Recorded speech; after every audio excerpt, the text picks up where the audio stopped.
દેશની અંદર પાક વીમા યોજના ચાલુ હોય અને ગુજરાતના ખેડૂતોની પાક વીમા યોજના બંધ કરીને મોટું પાપ કર્યું છે. એને કારણે આજે માગવા વર્ષે માગવા નીકળવું પડે. રાવણના ભાઈ વિભીષણે આવીને ભગવાન રામના કાનમાં કીધું કે એનો જીવ એની નાભીમાં છે. તીર માર્યું, રાવણ મરી ગયો.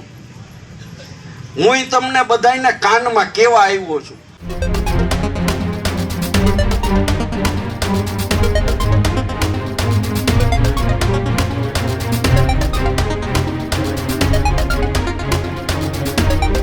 સમાચારોમાં આગળ વાત ખેડૂતોની કરીએ તો ખેડૂતોને મુદ્દાને લઈને કોંગ્રેસ આક્રમક રીતે જોવા મળી રહી છે. સરકાર સામે પ્રહારો કરતા જોવા મળી રહ્યા છે. સાથે જ ધોરાજીની અંદર આક્રમક ભાષણ સાથે અલગ અંદાજમાં લલિત વસોયા દેખાય છે. કમોસમી વરસાદે રાજ્યમાં ઠેર ઠેર જગ્યાએ એ વિનાશ વેર્યો છે, ત્યારે ધોરાજીમાં ખેડૂતોની માંગણીને લઈ ધરણા પ્રદર્શન જોવા મળ્યા. લલિત વસોયાની આગેવાનીમાં ખેડૂતો હડતાલ પર ઉતરી ગયા છે. સાથે ધોરાજી પ્લેકાર્ડ ખાતે ખેડૂતોએ એ ધરણા પ્રદર્શન પણ કર્યું છે. મોટી સંખ્યામાં ખેડૂતો અને કોંગ્રેસના આગેવાનો જોડાયા. ખેડૂતોના દેવા માફ કરો ને 300 મણ મગફળીની ખરીદીનો મુખ્ય માંગ જે છે તે અત્યારે હાલ કોંગ્રેસે રાખવામાં આવી. આ સરકાર કેટલાક ખેડૂતો વિરોધી માનસિકતા ધરાવતી હોવાની વાત લલિત વસોયાએ કરી છે. છેલ્લા 10 દિવસમાં ખેડૂતનું બધું જ તણાઈ ગયું હોવાની વાત પણ લલિત વસોયાએ કરી છે. પેલા તો એ પ્રતિક્રિયા પણ સાંભળો કે જેની ઉપર ખુલ્લા મંચ પરથી કોંગ્રેસના આગેવાનો અને ખેડૂત મોટી સંખ્યામાં હતા. તે દરમિયાન લલિત વસોયાએ સરકાર સામે કયા પ્રકારના આરોપ લગાવ્યા. આ સરકારમાં બેઠેલા લોકો અને અમુક બુદ્ધિજીવી લોકો કે જેની માનસિકતા ખેડૂત વિરોધી છે, એ ખેડૂતોને ભિખારી ગણે છે.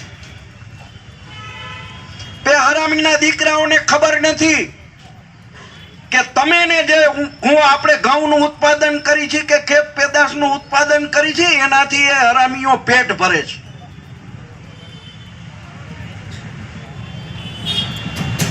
મિત્રો, છેલ્લા 10 દિવસથી આખા સૌરાષ્ટ્ર, આખા ગુજરાતની અંદર કમોસમી વરસાદને કારણે, માવઠાને કારણે ખેડૂતોએ કાઢેલી મગફળી ખેતરોમાં પાથરા પડ્યા હોય. ન્યૂઝપેપરના માધ્યમથી જોયું છે કે ખેડૂતોની મગફળી તણાતી હોય, ખેડૂતોના પાથરા તણાતા હોય. સોયાબીનનો પાક નાશ પામે. કપાસની વીણી પેલી લેવાની હતી અને વરસાદ થતા ખેડૂતોનો કપાસ ખેતરમાં ઉગવા માંડ્યો, ઝાડવામાં ઉગવા માંડ્યો. મિત્રો, લોકશાહીમાં માથાની કિંમત હોય અને આ લડાઈ રાજકીય લડાઈ નથી. આ લડાઈ ખેડૂતો માટેની લડાઈ છે. ભારતીય જનતા પાર્ટીની ટીકા એટલા માટે કરી છે કે સરકાર ભારતીય જનતા પાર્ટીની છે. હું તો દરેક ગામડાના લોકોને, તમે બેઠા છો એને બધાય કહું કે આ લડાઈ લાંબી લડવી પડશે, તો જ આમાં સરકાર ઝૂકશે. અને ગામડે જઈને કયો બાકીના ખેડૂતોને, તમારે મત જેને દેવા હોય એને દ્યો. લલિત વસોયાને, કોંગ્રેસને મત ન દેવો હોય તો કાંઈ નહીં, પણ તમે તમારા અધિકાર માટે તો લડો. 5 વર્ષની અંદર પાક વીમાના પ્રીમિયમના રાજ્ય સરકારના 14,000 કરોડ રૂપિયા રાજ્ય સરકાર પાસે જમા છે. ખેડૂતોને આપી દીધું. આખા દેશની અંદર પાક વીમા યોજના ચાલુ હોય અને ગુજરાતના ખેડૂતોની પાક વીમા યોજના બંધ કરીને મોટું પાપ કર્યું છે. અને તેથી તમે ને હું આની ગંભીરતા નહોતા સમજતા. આપણે મૂંગા બેઠા હતા, આપણે લડાઈના મેદાનમાં ન ઉતર્યા ને એને કારણે આજે માગવા વર્ષે માગવા નીકળવું પડે. જો મિત્રો પાક વીમા યોજના ચાલુ હોત તો આ બેઠેલા ધોરાજી તાલુકાના ખેડૂતોને મારે યાદ કરાવવું છે કે 1985 થી લઈ અને 2020 સુધીમાં 17 વખત ધોરાજી શહેર અને ધોરાજી તાલુકાના ખેડૂતોને પાક વીમો મળ્યો છે. ખેડૂતોને સહાય આપવાની વાત કરવાને બદલે એના પ્રધાનોને ખેતરોમાં મોકલા કે ખેડૂતો શાંતિથી બેસે અને ભણના દીકરા તમે બધાએ જોયું હોય છે કે ઓલા હોલ બૂટ પહેરીને જાય, પગ ન બગડે એટલા હાટ. જોયું ને? એક પ્રધાને તો વળી આમ પાક ઉપાડ્યો ઈ કે આમાં વાસ આવે. અરે વાસ રાંડ ના તમારા કમળમાં આવે. ભગવાન રામ અને રાવણના યુદ્ધનો પ્રસંગ આવે છે. ભગવાન રામ અનેક પ્રયત્ન કરતા હતા, રાવણ મરતો નહોતો. રાવણના ભાઈ વિભીષણે આવીને ભગવાન રામના કાનમાં કીધું કે એનો જીવ એની નાભીમાં છે. તીર માર્યું, રાવણ મરી ગયો.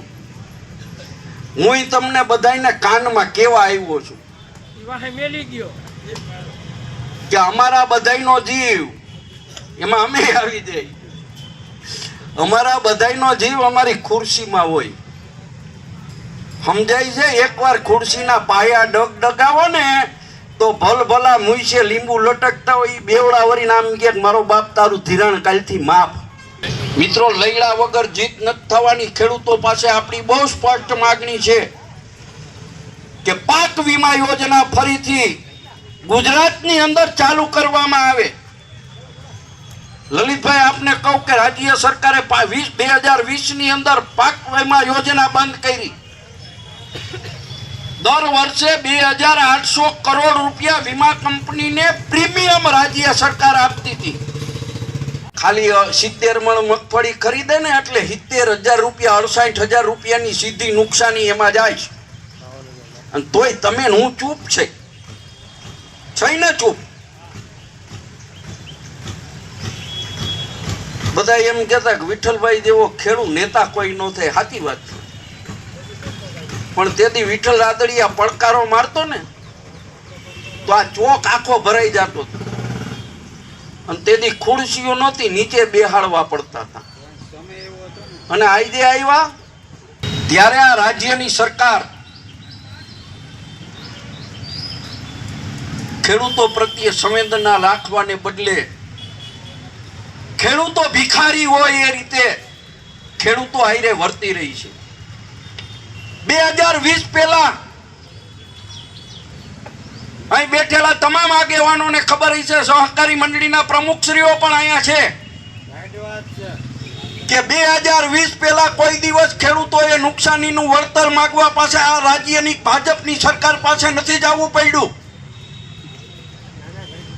2020 પહેલા કોઈ ખેડૂતોએ પાક નુકસાની માટે સરકાર પાસે માંગ્યું નથી. આ વખતે 68 મણ મગફળી ખરીદશે કે હરખો આંકડો ફિટ થાય એટલે 70 મણ મગફળી ખરીદશે તો 130 મણ મગફળી ખેડૂતોની ઓછી ખરીદાશે. બજારની અંદર 1000 રૂપિયા મગફળીનો ભાવ છે, પૈલરા વગરનો. ટેકાનો ભાવ છે 1450 રૂપિયા. 130 ગુણ્યા 450 કરો, કેટલા થયા છે? કેલ્ક્યુલેટર કોઈમાં હિસાબ માંડો. અને પછી સર્વેનું નાટક આવે. અરે તમારા પ્રધાન મોટા કે ગામડાનો તલાટી મંત્રી મોટો? તમારા પ્રધાનો કહે છે, તમારા ધારાસભ્ય કહે છે, તમારા સંસદ સભ્ય કહે છે કે ખેડૂતોનો પાક નાશ પામ્યો છે, ખેડૂતોને નુકસાની છે, તો સર્વેના નાટક હું કરવાને કરો છો? મિત્રો, 5 વર્ષની અંદર અતિવૃષ્ટિ અને માવઠાને કારણે 7 વખત અતિવૃષ્ટિ અને માવઠા પડ્યા છે. ખેડૂતો બરબાદ થઈ ગયા. કે આપણે એકવાર 82% પાક વીમો આવ્યો, એકવાર 85% આવ્યો, અને સૌથી હાઈએસ્ટ પાક વીમો આપણા સ્વર્ગસ્થ નેતા વિઠ્ઠલભાઈ રાદડિયાએ રાજકોટની અંદર 5 લાખ ખેડૂતોને ભેગા કરી અને સરકારને ચીમકી આપી હતી. તો અહીંયા 87% પાક વીમો ધોરાજી તાલુકાના ખેડૂતોને મળ્યો હતો. અને કેવી રીતે વીમાની યોજના હતી? અહીં બેઠેલા તમામ લોકોએ એનો લાભ લીધો છે કે તમે લાખ રૂપિયાનું ધિરાણ લીધું હોય તો 87,000 એમાંથી માફ. એ પાક વીમા યોજના બંધ કરવાનું પાપ આ ભારતીય જનતા પાર્ટીની સરકારે કર્યું છે. અને એટલા માટે આજે ગુજરાત આખાનો ખેડૂત ધિરાણ માફીની વાત લઈને નીકળો. ટેકાના ભાવે મગફળી 1 તારીખથી ખરીદવાની વાત કરે છે. 1 તારીખ વહી ગઈ, આજે 5મી તારીખ આવી. કેટલા મણ ખરીદી કરવામાં આવશે એ નક્કી નથી, કેન્દ્રો નક્કી નથી. ફક્ત ખેડૂતોને ટાઈમ દઈ અને ઉલ્લુ બનાવવાનો પ્રયત્ન ભારતીય જનતા પાર્ટી કરે છે. અને તમને સૌને કહું કે કેન્દ્ર સરકારે 15.5 લાખ મેટ્રિક ટન મગફળી ખરીદવાની મંજૂરી આપી છે. એક ખેડૂતના ભાગમાં 68 મણ મગફળી ટેકાના ભાવે નાખવાનું આવશે. ખેડૂત ભાઈઓ ના કરે નાગપાંચમ આવે. નાગપાંચમે આપી બૈરાઓ ઓલા નાગલા ચડાવે ને રાફડે દૂધ મૂકે. નાગની પૂજા કરનારા આપણે લોકો 30 વર્ષથી નાગને દૂધ પાય. પણ હવે સાચું કયો જી, છઠને દી પાટલામાં નીંદતા હો ભૂપતભાઈ, અને નાગ આડો ઉતરો હોય તો હું કરો? હું એક ગેફા ભેગો બઠ્ઠો વારી દ્યો ને. 30 વર્ષથી આ દૂધ પાવશો એટલે આ ફેણ ચડાવીને તમને નીંદવા નથી દેતો. ઢેફું મારો ઢેફું. અને હું તો ન્યા લગી કહું છું, તો આ વખતે તો તને પાડી જ દેવો છે. ફૂફાડો તો રાખો, પછી મત ગુડવા હોય તો ગુડજો. આ કહેવાની હિંમત આપણે નહીં કરવી ને મિત્રો, ત્યાં સુધી આપણું ભલીવાર નથી થવાનું. પણ ફૂફાડો તો રાખો, ફૂફાડો રાખો. સરકારમાં બેસેલા કોઈ પણ પ્રતિનિધિ, એ ભાજપનો ગામનો સરપંચ હોય, સહકારી મંડળીનો પ્રમુખ હોય, તાલુકા પંચાયતનો સભ્ય હોય, જિલ્લા પંચાયતનો સભ્ય હોય, એને કયો, ધારાસભ્ય સંસદ સભ્યને કયો, પક્ષને કોરાણે મૂકીને જો આપણે આપણા હક માટે, આપણા હિત માટે અને આપણે આપણી વ્યાજબી માગણી માટે, આવો ભગાલાલ આવી જાવ, ઉપર આવી જાવ, આપણે નહીં લડીએ તો માયગા વગર માય પીરસતી નથી.